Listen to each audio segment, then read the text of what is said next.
Good morning. While the outcome of this war in Iran remains uncertain, what's clear is that the United States is playing by very different rules from what we're used to. Are we in the age of Donald Trump, an age that will end when he leaves office? Or is this president a symptom of a changing world and a permanently changed United States? And more importantly, what should Britain do about it? America remains the world's preeminent military superpower. But for decades, the era of unchallenged American-led Western dominance has been eroding. The rise of China, the re-emergence of Russian imperial ambition in Eastern Europe, the rejection in many democratic nations of a supposed liberal international order holding the West together. The Atlantic Alliance seems under greater strain every day. Many people find President Trump's actions to be an anathema. They find his words unstatesmanlike, his treatment of allies needlessly provocative. Some of the president's social media comments and posts have dismayed me too. Perhaps his successor will return to more traditional diplomacy, perhaps not. Regardless, we must not miss the underlying lesson.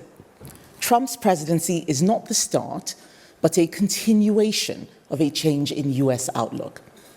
For decades, the United States has been complaining, at least privately, that Europe is not pulling its weight on defense. President Trump may be unorthodox in how he speaks to us, but there are forces at play here that are much larger than his presidency. The mirror that he is holding up to Europe, and that we find so uncomfortable to look in, is showing us that without the United States, we cannot properly defend ourselves.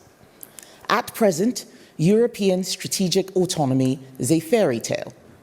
Even parts of our own British nuclear deterrent are dependent on America. Whether these shifting stands are being driven by Donald Trump doesn't matter. Britain's response and the actions we must now take are the same either way. We must reassert ourselves as a serious power in the world, show our allies what we bring to the table, show our enemies that we are ready to defend ourselves. If we do not, we will have no say in whatever comes next. This is not the first time that the world has changed. Throughout history, great powers and great alliances have risen and they have fallen. Athens, Rome, Imperial Spain, the Ottomans, the British Empire. Every time the world has changed, it has continued to be governed by facts of life, geography, strength, diplomacy, strategy, and ever-developing technology. The same is true today. Look at the threats we face in the world. China, Russia, Iran, North Korea. These countries do not share a common ideology. What they do share is a common objective: to weaken the West and promote their own economic and strategic interests. The West's shared ideology is a strength that our adversaries lack. But for too long, we have believed that the righteousness of our shared ideology would be enough for us to prevail. It is not. The cold, hard reality is that if the West is to prevail, every country with an interest in freedom must conduct an urgent and brutally honest audit of what we bring to the table. The question I will answer today is: what action must government take to turn Britain into a strong power and reliable ally, a country that can look after itself and that other countries want on their side? We must start by asking ourselves, what exactly do we currently have to offer? What leverage do we have? Why would people want us on their side? 100 years ago, this was obvious. Britain had the world's largest navy, world-leading industry, and an empire and influence that spanned the globe. We still have the bravest and one of the most highly skilled armed forces in the world. We have intelligence capabilities that are universally acknowledged to be world-class. We have outstanding special forces and nuclear submarines whose heroic crews have delivered a continuous at-sea deterrent for decades. But beyond that, we have allowed ourselves to drift into the role of commentator with little capability. General Sir Richard Barrons, co-author of the government's Strategic Defence Review, stripped away the pretense when he said, today's army, frankly, could do one very small thing. It could seize a small market town on a good day. The heart of every patriot, everyone who cares about our armed forces, will have shrunk at the news that our Royal Navy had not a single warship in the Gulf as war was breaking out. And then at the time it took to get HMS Dragon to the Mediterranean, only for her to run into technical problems. You don't need to be a military expert to know that this is not how things should be. I pay tribute to Dragon's crew and everyone serving in the Middle East right now. This is not the fault of the Royal Navy. It is the culmination of long-standing policy failures, which have left our defense capabilities arguably at their weakest in 400 years. I don't need to tell you how this happened. Between 1989 and 2022, defense spending fell in every year. One of the authors of that Strategic Defence Review has since said the UK is trapped in a conspiracy of stupidity because politicians won't make the case for cutting spending to fund defence. And he's not the only one who thinks that. In Washington, US administrations have felt for years that while America subsidized the defense of Europe, we built welfare systems instead. On this point, they are right. Before the Second World War, 1 in every £7 the British government spent went on health and welfare. By last year, it had soared to 1 in every £3. We have grown fat on welfare, prioritizing benefits over bullets. Britain has overspent the peace dividend that followed the Cold War, and politicians of all colours, as well as the electorate, prioritised more immediate day-to-day concerns over defence. They ignored evidence that this era of peace would not go on forever. They looked away from Georgia, from Crimea, hoping they were anomalies. Then Russia launched its full-scale invasion of Ukraine. That was the moment we couldn't ignore. The Conservative government responded rapidly and unequivocally. We led the world in convening support. We trained tens of thousands of Ukrainian soldiers and equipped them with our missiles. If it wasn't for our actions, Kyiv could now very well be under Russian control. And we found some money to increase defense spending. That was not enough. For a proud nation used to stamping its influence on the world, Britain's lack of readiness for this war in Iran has been shocking. We weren't just unprepared militarily, with no Royal Navy warships in the Middle East for the first time in decades. We were strategically unprepared too. The UK government was warned about US-Israeli strikes in advance. It was obvious that in the event of a conflict, our bases and our allies would be targeted. But just before the conflict began, our only active minesweeper was taken out of the Gulf. Our only active destroyer was stuck in Portsmouth. We seemingly had no plan to protect our citizens in the region.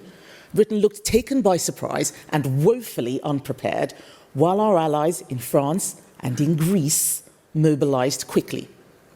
And it happened because we have a government that was politically unprepared for this war, distracted by its own infighting and psychodrama, too busy scratching itches from opposition about the two-child benefit cap, about taxing private schools, to notice what was coming. They've now spent more time reversing their own decisions than preparing for this war, looking inward instead of outward. I'm not a military expert, but I do understand the nature of power. Power does not come from wishful thinking. Power does not come from speeches about values if those values are not defended by hard capability. I will be honest, the Conservative Party made mistakes in government.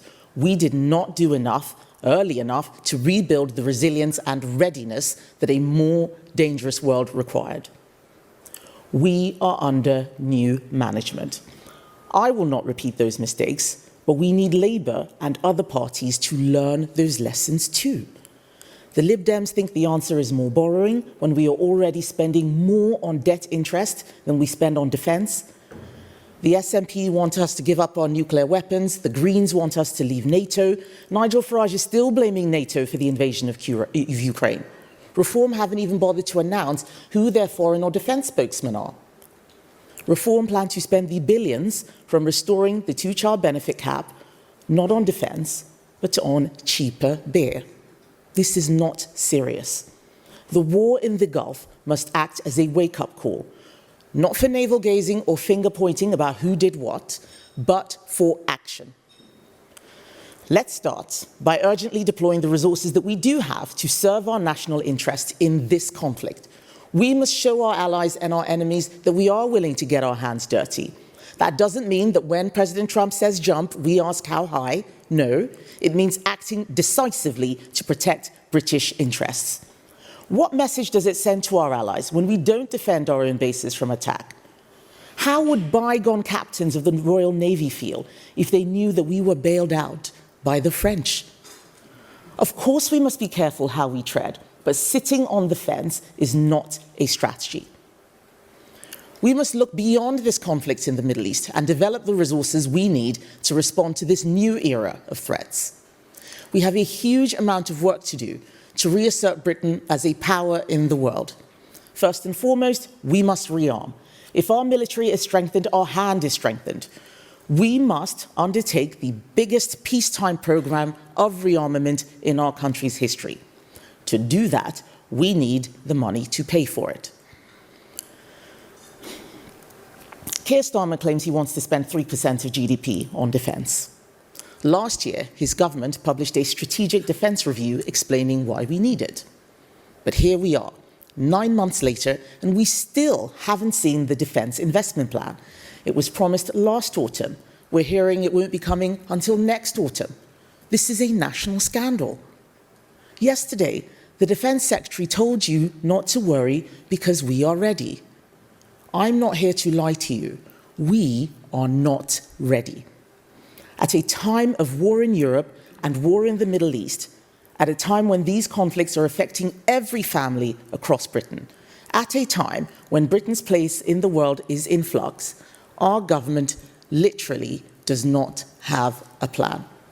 There is no plan for how the government is going to buy the equipment, weapons and munitions. There is no plan for how to enact the Strategic Defence Review. There is no plan for rearming Britain. I asked Keir Starmer about this at Prime Minister's Questions, and he put his head in his hands. The reason there's no plan is because they have no idea how they are going to pay for it. It's time to make some tough choices. The question is not whether Britain must rearm. It's what choices we must make to do so. That is what seriousness looks like, and that is what my new Conservative Party has been doing.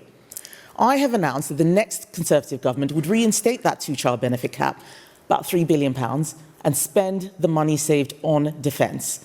That money will fund the largest net increase in British troops under any government since the Second World War. We will use that money to recruit 6,000 regular soldiers and 14,000 reservists, as well as paying for their accommodation and equipment. I have said that we will reallocate £17 billion from government R&D and Ed Miliband's disastrous net zero projects to create a new sovereign defence fund. This fund will invest in British defence startups, protecting our supply chains and delivering drone technology right across our armed forces, ensuring our Army, Navy and Air Force can fight as war is fought today. It's not yet 3%, but it is a start. We will find more savings until we get there.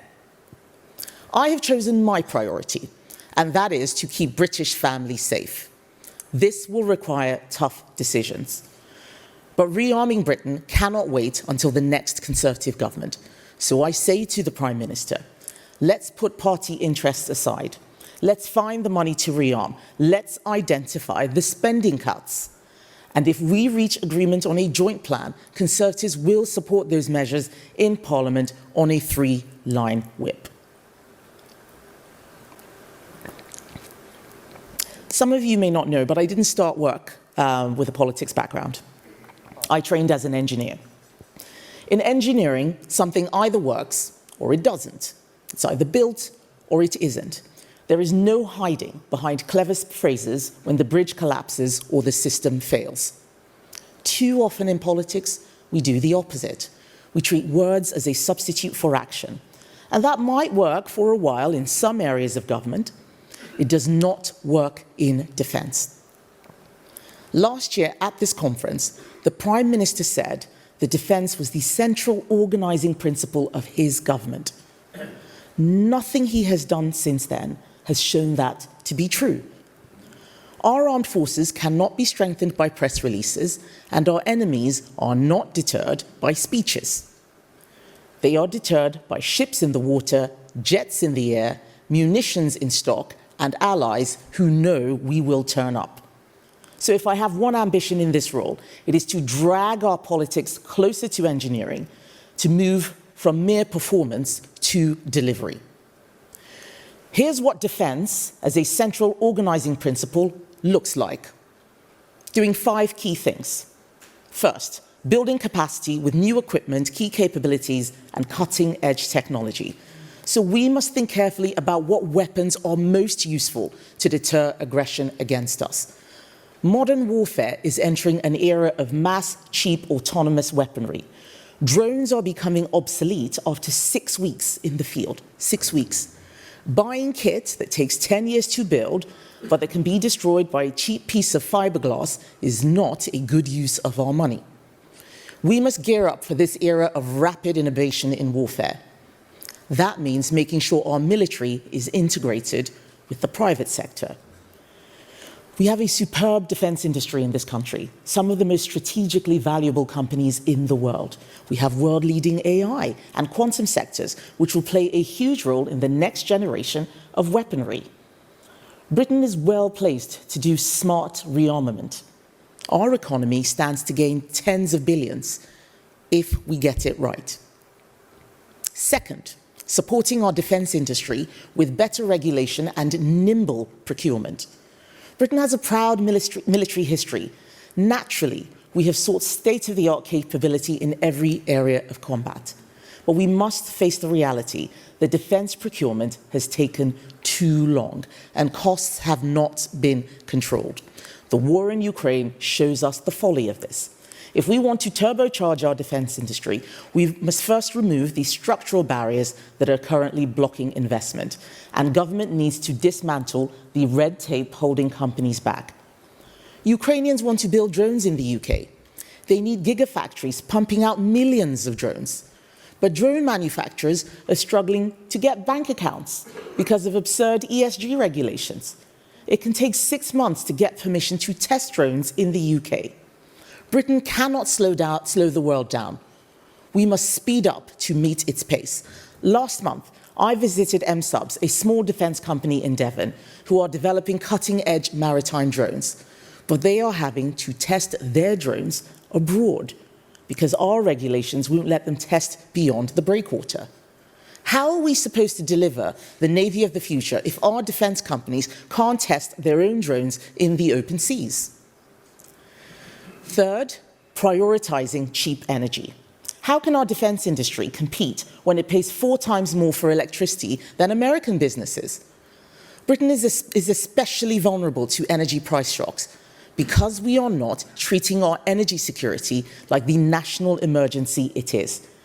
It is time to ditch the green levies, choking businesses, drill our own oil and gas, and get Britain's industry moving. Fourth, ending the lawfare, which is weakening Britain. We need to stop pursuing our veterans through the courts. Thank you.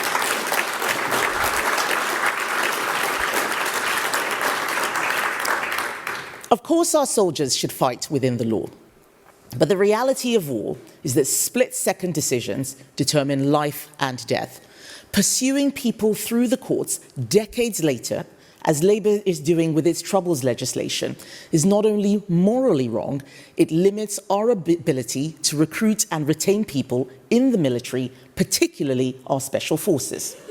That is why my party's policy is to leave the ECHR, because among other things, we must protect our veterans and our servicemen and women. The Labour government's obsession with lawfare is summed up by their Chagos deal, the site of a vital US-UK defence base that they are giving away to a country in the orbit of China and paying billions of pounds to do so. This is astonishingly naive. It is romantic fiction to believe that countries will judge us based on how nice we are. They will judge us on what we bring to the table, on what leverage we bring, on what power we can protect and enforce. How much does our value to the US decrease if we give the Chagos Islands away? How much less do they need us? How much more do we need them?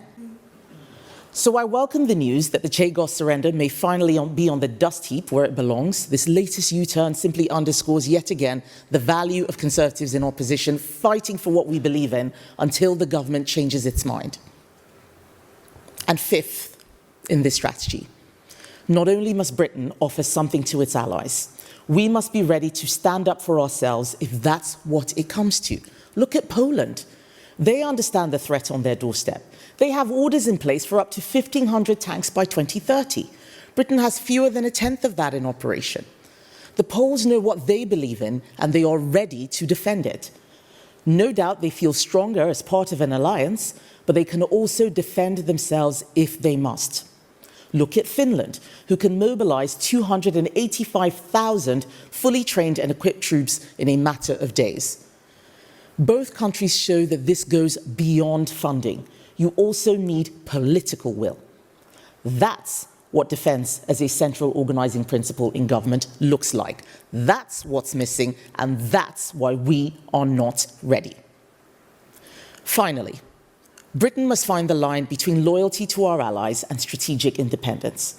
As an American friend put it to me recently, there are two kinds of country in the world these days: those that talk and those that fight.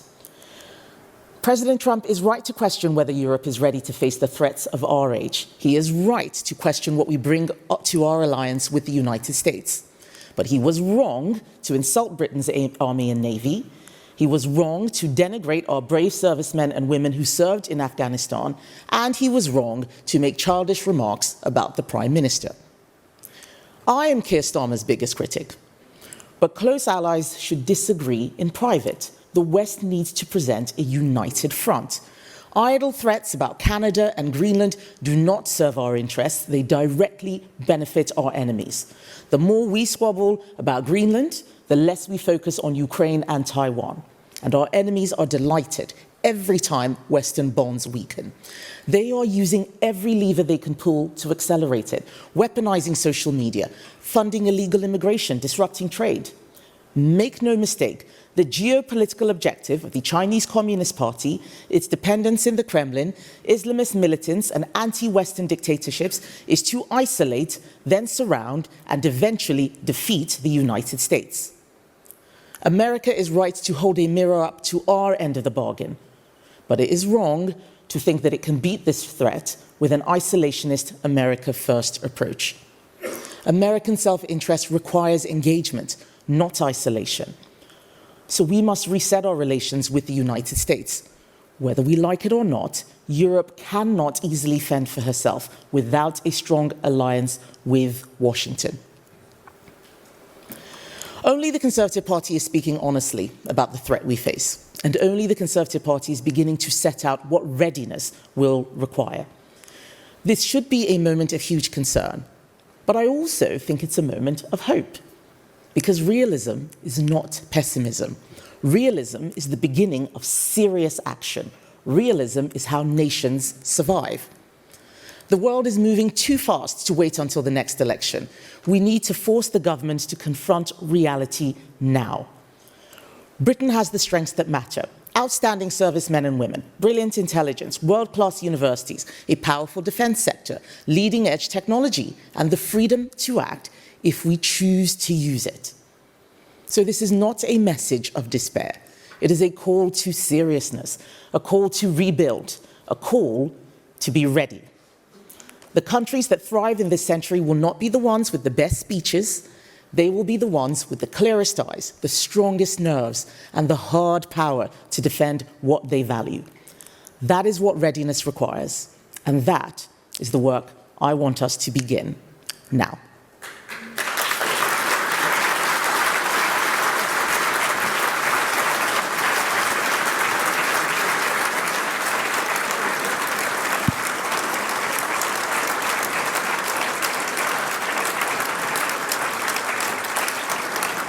Thank you. Thank you. You talked there about your response, seeing an American president be so critical of your opposite number, Britain's Prime Minister.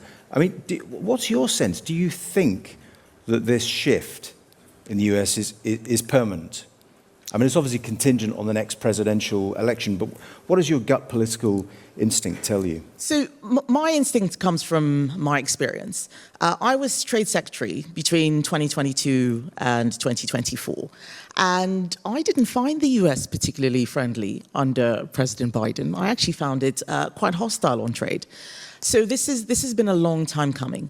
And I remember having very, very difficult conversations with my counterparts, not just in the US, sometimes in Canada, over trade and how much pork we wanted to import and hormone-treated beef and all of that. And it got very feisty, but it was never public. I do find the nature of the public remarks very disconcerting because everybody's watching. It's not, it's not just on social media and the citizens of our respective countries. Iran is watching, China's watching, Russia's watching, and what they see and that is being reinforced is a weakening of Western bonds, and that is not something that we should allow. And you said without the US, Europe can't defend itself. Just what does that mean for NATO? I mean, does that mean you think that should we prioritize the European pillar of NATO? I assume that you don't think we should essentially prioritize the European Union. We had the Joint Expeditionary Force countries here yesterday and are here today at the conference. Is it a combination of all of those things? So I'm someone who believes very much in alliances. I don't like it when countries go it alone, whether it's us or the US. Strengthening alliances is important, and I think we've taken it for granted. I think that when I listen to some of the rhetoric in Parliament, because a lot of my views come from hearing my fellow legislators and politicians speak, and they sound like they want us to go it alone. We don't need this, we don't need that, we don't need the US. And I think it's because they don't actually understand just how much we rely on these alliances, primarily the US, but yes, also in Europe. People don't know what Israel helps us with when it comes to security and intelligence. They are very complacent, and I want us to strengthen the alliances. It's not really about prioritizing one particular area or another. It's really about spending. If you want to show that you are serious and believe in an alliance, you need to spend some money. And all of us in Europe, it's not just the UK, all of us in Europe have not been spending the money on defense. We've been spending it in one way or another on welfare. That has to stop. Yeah, tell us about this phrase you had, benefits over bullets. What does that mean in practical terms? Because the politics of this, for all of the parties in the UK, is really difficult, isn't it? I mean, we know if you go to Parliament and you talk privately to people about the triple lock, for example, the triple lock on pensions, which all the major parties are committed to, everyone will say it's unaffordable, but no one knows quite how to tell the public. And that's just one example. So how do you go about that in practical terms, persuading people that they're going to have to give up stuff that they want and desire? So government, you say it's difficult. Of course it is. Government is about doing difficult things. If it was easy, you wouldn't need government. You could just do it or let civil servants do it. Politicians are there to make the trade-offs. All of politics is trade-offs. And whenever we pretend that we don't have to make trade-offs, that we can have everything, then we run into trouble. So I speak a lot about welfare. At the budget, I called it a budget for Benefit Street. that Rachel Reeves was basically taxing people to pay for more benefits, because that's really what they're focused on. And we can have a conversation about whether the triple lock is the place to start. I don't think so, because it is still redistribution. The number of people of working age who are out of work is extraordinary. We've got 700,000 graduates out of work. When we left office, and this was high after COVID, 2,000 new people each day were claiming out-of-work benefits. This is not disability. The number today is 5,000 new people each day. That's where we need to start. People are not working. We need growth. Without growth, defense, triple lock, all of that is gone. And we're not having a serious conversation about growth. That's why that 5-point plan, which I sort of outlined, had regulation, stripping regulation away. We've got to get growth. We need to start moving quickly, get Britain working again. If we start with growth and we get the growth, then we can look at other things. But no one wants to have serious conversations about cutting spending. I do. I have said that we are going to bring the welfare bill down. We found £47 billion of savings, about 23 billion of those come from welfare, and very specifically, when Labour reinstated the two-child benefit cap, we have said that we are lifted the two-child benefit cap. We have said that we will reinstate it, and we will use that money to pay for defence, pay for more troops, and also pay down the deficit, because we are also borrowing far too much. We are spending more on the interest on debt than we are on defence. That is also part of the problem. I mean, if you look at the polling, it's pretty clear that the voters think that we're in a war era. But if you ask them whether they're prepared to make sacrifices, I mean, in terms of spending and benefits, it's not yet clear that they will. They seem pretty much they're worried about the situation, but they want things to stay the same. Looking ahead to the next general election, I mean, you're going to be in a situation where Nigel Farage is still going to be committed to a lot of this spending. I doubt that he's going to go into the election promising to cut public spending or welfare, as many of his voters, rely on that. The other parties won't be. I mean, are you saying that your position, you'll be the party that's essentially advocating public spending cuts to fund defence? We are the only party that is seriously committed to fiscal responsibility. We have a golden economic rule. Wherever we find savings, we will invest, but we will also be paying down the deficit. We did it before. We didn't stop the debt because the deficit was still there, but we did cut the deficit every year until COVID. It can be done. But what we stopped doing across the political class is making arguments. I don't use polls to tell me what to do or what to think. They can tell me what the public are thinking, but we can't use the polls to decide how to design policy. That's actually what's been happening. If you ask the public, what do they want? They want more on NHS, they want more on welfare, and that's what politicians were doing. We have to stop using polls as a way of running the country. Use polls to let people, to understand what the public think, but if you believe that what you're doing is right, then make the argument. That's what I'm going to be doing now. We need to make the argument about why spending cuts are necessary. If you ask someone in a poll, would you like X or Y, they'll probably give you a very simplistic answer. It is very easy to manipulate these polls by providing added context. If you tell people that their children are going to be in debt, they're probably going to be at war with, Iran or somewhere else, in a few years, and then you say, do you want to spend more on defense? They will say yes. But if you just ask them, do you want to spend more on defense or would you like more money for the NHS? Of course they're going to say more money for the NHS. We need to stop asking people stupid questions, and we need to also make sure that we don't use the polls to inform how to run a country.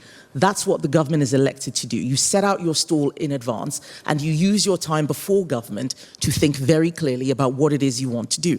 That's where Labour ran into trouble. Their whole strategy was, we're not Conservatives. And that was enough to win in 2024. But it's not enough to run the country. They need a strategy. We have a strategy, and we are improving it and developing every day. I'm not going to waste the time in opposition, because when we come back, and we will, we're going to have to be ready on day one. One of the things I learned in the financial crisis and writing about it was that sometimes stupid questions are the best questions, or rather straightforward questions are the best questions. And if you look at the national debt from 2010. I want to just talk a little bit about legacy in the context of defence. But you look at the national debt from 2010 through to 2024, when the Conservatives leave office, and it's still rising for reasons which you've argued and explained. Yes, there's COVID in there, but the rise is, even despite austerity, so-called austerity, the rise is still extraordinary. And within that are major cuts to defence that happened in 2010. I just wanted you to reflect a bit on this question of cross-party responsibility, which I think I increasingly find it quite frustrating that the parties, that Labour wants to say it's all about those 14 years. It seems to me it's a story of 20 years of 20 years of collective political class failure begins under New Labour, but crucially, that 2010 coalition government undertakes changes, Cameron and Osborne, that turn out to be, considering what happens with Russia and Crimea and everything that flows from that, and then China, that turn out to be absolutely disastrous choices, aren't they? Don't we need to get to a point where both of the major parties will admit how serious the mistakes were? I don't think anyone is saying that mistakes weren't made. So I wasn't there at the time. I came into Parliament in 2017, but I do not remember there being a huge clamour for more defence spending in 2010. The Liberal Democrats were in coalition. Perhaps there were conversations about defence spending, and they might have had different views. I don't know. But a lot of what we're saying right now is hindsight analysis. In 2008, 2010, Russia was still in the G8. There was the golden, age of relationship with China. People didn't see threats back then. So a lot of what we're saying now is hindsight analysis. If someone had said, let's spend 3-4% of defense back in 2010, I think they'd probably have been laughed at. It's very easy now to know that it's a mistake, but I don't remember people really clamoring for more defense spending till past 2014 after Crimea. That's when I really spotted it. And the austerity, as you call it, I don't believe it was austerity because there was still an increase in spending. The deficit still continued.